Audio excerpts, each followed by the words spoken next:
औज़ुबिल्लाहिमिनश्शैतानिर्रजीम बिस्मिल्लाहिर्रहमानिर्रहीम। मेरा नाम आयान और आप देख रहे हैं दीमास टीवी। दज्जाल के बारे में आप लोगों ने सुना ही होगा, लेकिन सवाल ये है क्या दज्जाल इस वक्त दुनिया के अंदर मौजूद है? ये सबसे अहम सवाल है, क्योंकि मोहम्मद सल्लल्लाहु अलैहि वसल्लम ने इसकी कैद की निशानदेही कर दी थी। वो इस वक्त कहाँ मौजूद है और कब दुनिया में नमूदार होगा? और अगर हम इन निशानियों को मद्देनजर रख के इस जजीरे की लोकेशन निकालने की कोशिश करें, जो हकायक हमारे सामने आएंगे वो बिल्कुल हैरान कुन है। अगर सबसे अहम बात यह है कि दज्जाल इस वक्त कहाँ मौजूद है।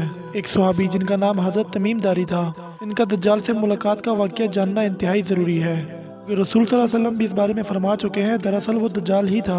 सही मुस्लिम की एक हदीस है जिसका मफ़हूम है कि मोहम्मद सल्लल्लाहु अलैहि वसल्लम के एक सहाबी तमीम दारी के इस्लाम से पहले एक ईसाई थे, लेकिन जब इन्होंने इस्लाम कबूल किया और मोहम्मद सल्लल्लाहु अलैहि वसल्लम की खिदमत में हाजिर हुए, इन्होंने रसूल सल्लल्लाहु अलैहि वसल्लम की खिदमत में आकर अपने सफ़र का हवाल बयान किया। हज़रत फातिमा बिन कैस से रवायत है, रसूल सल्लल्लाहु अलैहि वसल्लम ने तमाम सहाबा को मस्जिद में बैठने का हुक्म दिया। फिर फरमाया कि आज मैं तुम्हें अल्लाह का पैगाम या अहकामात सुनाने के लिए जमा नहीं किया, बल्कि कुछ बयान करने के लिए बुलाया है, क्योंकि तमीम दारी ने इस्लाम कबूल करने के बाद आज मुझसे उसने बयान किया। हज़रत तमीम दारी ने अपनी जवानी की उम्र में मशरिकी समुद्र का सफ़र किया था। बस अचानक मौसम ख़राब हो गया।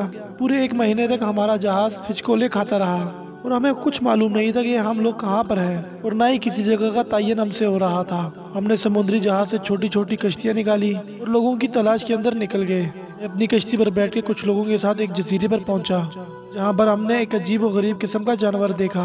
इसका जिस्म मुकम्मल तौर पर बालों से ढका छुपा था और इसमें इंसानों की तरह बातें करने की सलाहियत भी मौजूद थी। हम लोग इसे देखकर डर गए। आखिर ये क्या चीज़ है? मैंने पूछा, तुम क्या बला हो? इसने जवाब दिया, मेरा नाम जसासा है। लेकिन हम लोगों ने दोबारा पूछा कि तुम लोग हो क्या चीज़? उसने जवाब दिया कि ये सब बातें आप छोड़ दें, वो सामने मंदिर है, वहाँ पर वो शख्स बड़ी शिद्दत से तुम्हारा इंतजार कर रहा है।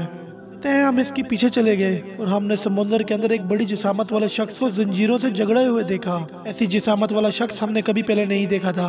इसके हाथ गर्दन के साथ बंधे हुए थे। इसने हमसे फुल प्रूफ सवाल करने शुरू कर दिए। इसने सवाल किए कि मुझे सबसे पहले बसान की खजूरों के मुतालिक बताओ, क्या वहाँ अब भी दरख्तों पर फल आते हैं? हमने कहा हाँ बिल्कुल आते हैं। इसने कहा वहाँ बहुत जल्द कोई फल नहीं होगा। कहने लगा, मुझे बैरिय तबरिया के बारे में बताओ, इसका पानी बाकी है? हमने कहा हाँ बहुत ज्यादा पानी है। इसने कहा बहुत जल्द वो पानी भी खुश्क हो जाएगा। तीसरा सवाल इसने किया कि मुझे जोगर के चश्मे के बारे में बताओ, और उसके बाद इसने गोलान की पहाड़ियों के बारे में पूछा, और आखिर में कहने लगा कि मुझे अपने पैगंबर के बारे में बताओ, इसने अब तक क्या किया? हमने जवाब दिया कि वो मक्का से निकलकर मदीना के अंदर आबाद हो चुके हैं। ये सुनकर वो काफी हैरान हो गया, वाकई ऐसा हो चुका है? हमने कहा हाँ ऐसा हो चुका है। इसके बाद इसने कहा, अब मैं बताता हूँ कि मैं कौन हूँ, और कहा मैं दज्जाल हूँ, और बहुत जल्द ये निशानियाँ पूरी होती नजर आएंगी और मुझे यहाँ से बाहर निकलने की इजाज़त मिल जाएगी। मैं पूरी दुनिया के अंदर जाऊँगा सिवाय मक्का और मदीना के। इसके बाद रसूल सल्लल्लाहु अलैहि वसल्लम ने फरमाया, लोगों ये यसरब है। नहीं कि मैं ना कहा करता था कि दज्जाल शाम के समुंदर में नहीं और ना ही यमन में, बल्कि अपना हाथ मशरिक की तरफ किया। दज्जाल मशरिक में है। इस हदीस के अंदर हमें दज्जाल की मुस्तकिल लोकेशन का इशारा दिया गया कि वो मदीना से मशरिक के अंदर किसी वीरान जगह पर मौजूद है। चले मदीना के मशरिक के अंदर तमाम जजीरों की खोज करते हैं और इसकी लोकेशन का पता लगाते हैं। मदीना के साथ अरेबियन सी मौजूद है, जहाँ से हज़रत तमीम दारी का ये जहाज रवाना हुआ था। इस समुद्र में 4 अहम तरीन जजीरे हैं, जो कि एक इंडिया में मौजूद है, मिस्र आयरलैंड जो कि ओमान में मौजूद है, और दूसरा स्कोट्रा आइलैंड जो कि यमन में मौजूद है, और आखिरी है अस्तोरा आइलैंड जो कि पाकिस्तान के अंदर मौजूद है। हदीस मुबारका में ये वाज़ेह है कि दज्जाल ना शाम में है ना यमन में। अब इनमें से 2 जजीरे बाकी रह गए। अब ये बात कैसे वाज़ेह होगी, ये कौन सा जजीरा था? रसूल सल्लल्लाहु अलैहि वसल्लम ने मदीना से मशरिक की तरफ इशारा किया, हम सीधे इसी तरफ लाइन खींचते हैं। अब जानकर हैरान होंगे, ये और कोई नहीं बल्कि पाकिस्तान का अस्तोरा आइलैंड है। इंडिया का आइसलैंड यहाँ से काफ़ी दूर पड़ता है। जैसा कि ऊपर के हदीस के अंदर हमने जाना, साहिल के अंदर एक मंदिर भी मौजूद था, जो कि मोहम्मद सल्लल्लाहु अलैहि वसल्लम के ज़माने से भी पहले का मौजूद था, यानी कि 1400 साल से भी पहले। लिहाजा इस शक को यकीन में बदलने के लिए आइसलैंड पे एक ऐसा मंदिर ढूंढना भी ज़रूरी है। लेकिन इंडिया के आइसलैंड पे तो ऐसा कोई मंदिर मौजूद नहीं, लेकिन पाकिस्तानी जजीरे पर आज भी एक मंदिर मौजूद है।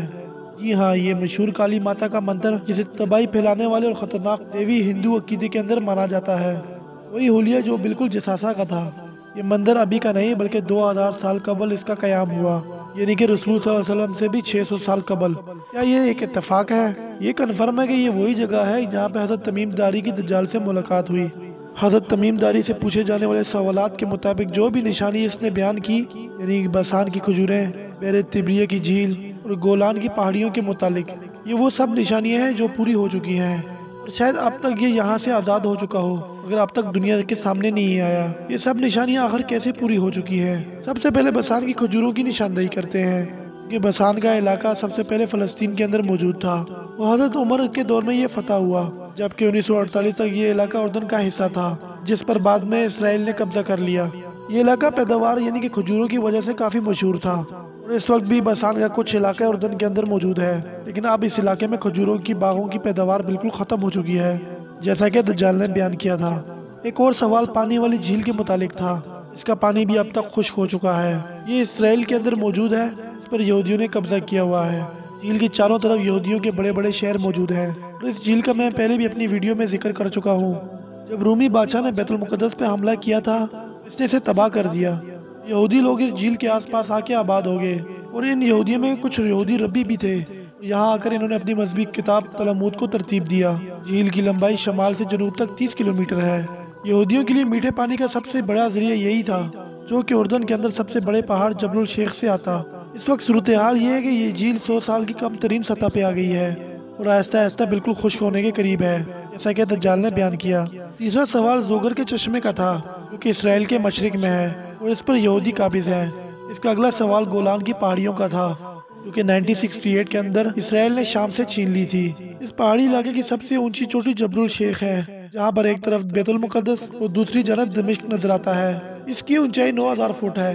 اس پر لبنان، شام اور اسرائیل کا قبضہ ہے۔